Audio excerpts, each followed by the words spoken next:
Hey, everybody, and welcome to the Wednesday digital edition of Intentional Talk. It is presented to you by Toro. It's Millar, it's Rose, and it's the two-time World Series champion, the three-time All-Star, and the All-Star Father of the Year, Adam Wainwright of the St. Louis Cardinals. You are right in the thick of the sauce, my man, are you not? Five-time father here. Yeah, I'm right in the thick of it. That's for sure. We're making it though. I'm proud of them. They're doing pretty good. Could I say one thing though? Five-time father, but I just want to know, like, I self-proclaim myself as a six-time father of the year in my Twitter and my Instagram. So I would appreciate you maybe trying to take that title from me because it looks like you can. Well, I've got the mug, so you know, the #1 dad mug and the shirt to go with it. Yeah. Okay. So, Adam, You see what goes on in our house. yeah, That's right. what do you have, 17 kids? And this is just what they do all day? I got 5 kids, and how many do we got? We have 4 down here playing right now. One's napping. Okay. My wildest one is well, maybe not my wild. This is probably my wildest one right here, Macy James. Sadie's wilder than you are? No chance. My 1-year-old son he would not be so cooperative right now, probably.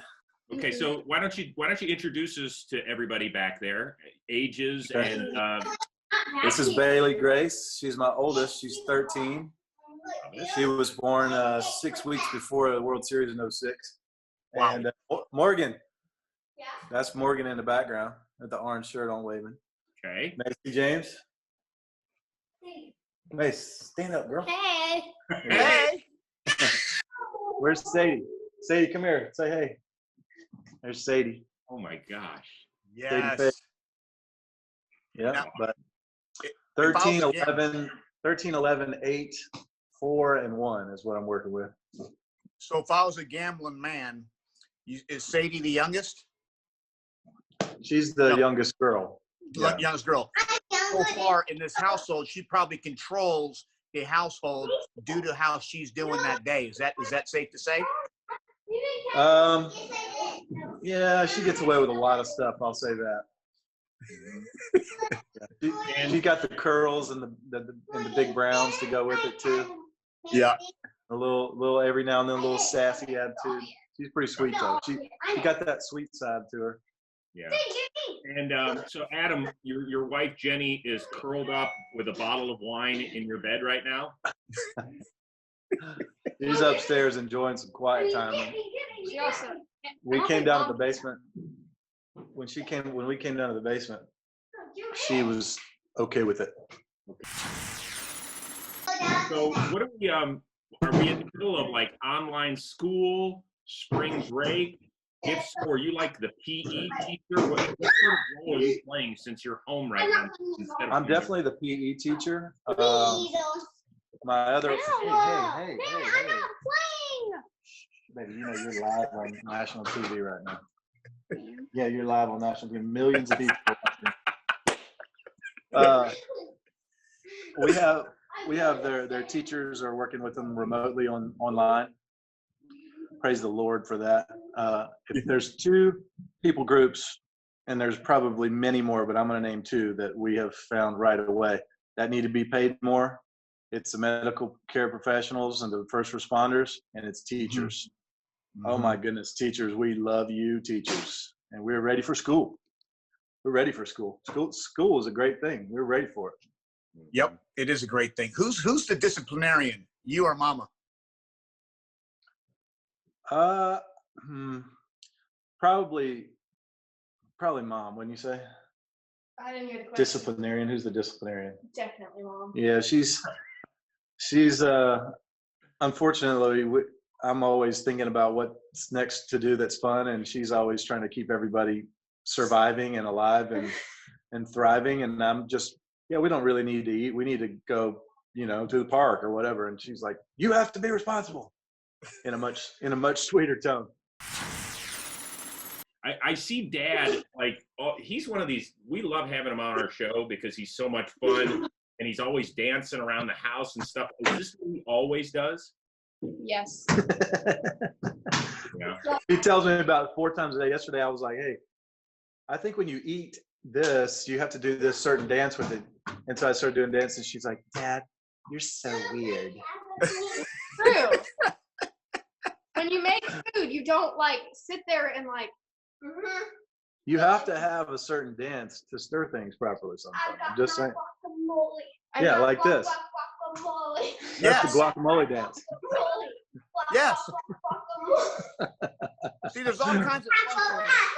That is also normal. As a family, they could, no, they're fine. They could teach Daddy how to dance. Daddy could teach them maybe how to change a tire, check the oil, stuff like that. That's what we're gonna do. Yeah, they teach me all kinds of stuff. Hey, stop. Sadie, keep it down, girl. Okay, keep going. Stop it. Macy, quit. Is that me and you and all over here? Sure. That is me and you. Yep. Remember that dugout? Oh, I remember that. Hey, before we do go, I want to give you some kudos, and I know this is not the reason you and your wife did this, but you made a substantial donation to the Cardinals minor leaguers of $250,000 during this really, really tough time. What made you go about it this way, Adam? Well, I mean, you're right. It's not what we did it, and I'm only going to talk about it honestly because I feel like there might be some other big leaguers out there that could do the same thing for their minor leaguers. I mean, I remember making $304 every 2 weeks. You know, luckily I got a signing bonus that I was able to live on in the off seasons and stuff when I wasn't playing. But there's a lot of guys. Most of the guys don't have a signing bonus. You know, only a few select guys each year get a signing bonus worth anything to keep them going in the off season. Most guys in the minor leagues have to get jobs in the off season. Not that that's a problem, but when they're chasing their dream, you know, you're living below the poverty line. If you're just living on minor league salary, I mean, it's below minimum wage by a significant amount. So when this happened, you know, there's lots of different areas where we're trying to help right now. But one of the first things we thought of was our minor league guys. You know, there's you just don't want to see their dream taken away because they can't afford to keep playing.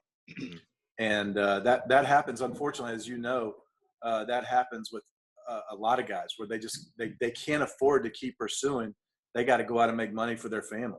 And so during this time, you know, where they're just not getting much and they're not able to pursue their dream at all either, you know, they were one of the first guys we thought of, as my wife and I thought of, is just, you know, there's people that are needing help in the same way all across our country. But this is one kind of hits home for us baseball players because we've been there, we've done that, we've been through that, and played with a lot of guys who had to work two or three jobs in the off season, teaching lessons, you know, bagging groceries and caddy. And I lived with a guy named Travis Anderson. He came to live with me one year, and I had a signing bonus, so I was able to go to the gym and throw and train and stuff.